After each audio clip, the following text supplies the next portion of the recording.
I'm Matt Walsh. I play Mike McLintock, press secretary on Veep. Been doing the show for 7 seasons, almost 8.5 years. 4 in Baltimore, 3 in Los Angeles.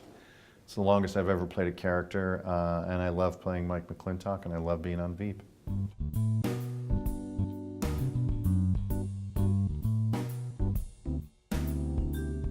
Well, season 7 finds Mike working for BuzzFeed. At the end of season 6, Selena kicked Mike out of her inner circle.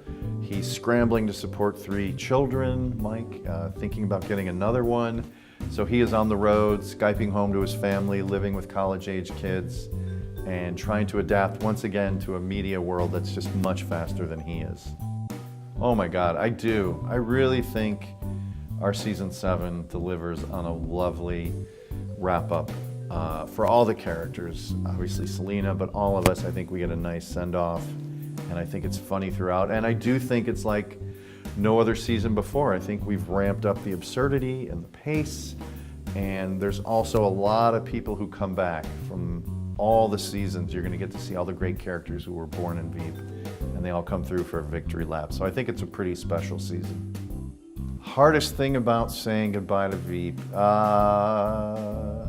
I'm gonna miss the table reads, because those are the first time and only time really where we get to experience the material as an audience does, because they stay up all night and they put it right in front of us as we're sitting down, and so you're reading these jokes and seeing your friends perform the lines as their characters for the first time. So those are the real authentic laughs, and those are the real moments. So I'm gonna miss those moments. I'll miss the whole process of the show where we get to work with really lovely people, and we get to read the words of brilliant writers, and I own a character that I've been doing for 7 years, and who's an idiot, and who's a mess, and who's also very loving, and also slightly talented in the world of media, so he has a lot of levels. So I'm gonna miss stepping into that character a lot. I think I'm a little messy like Mike. Like, I do have a stain on my coat already.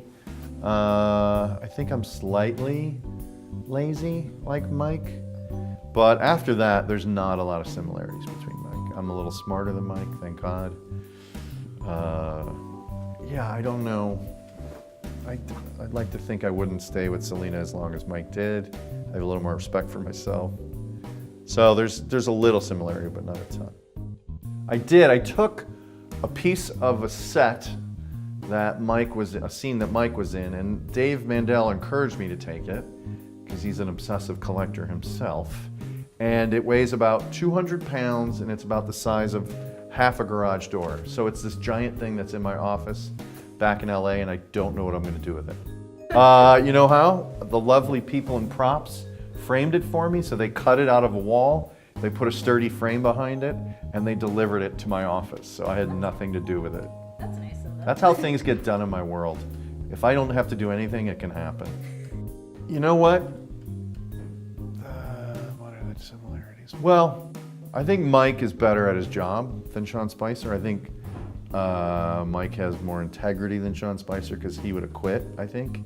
Because Selena's awful, but I don't know. I think oddly Mike was better at his job, and I don't think he ever would have worked for Trump.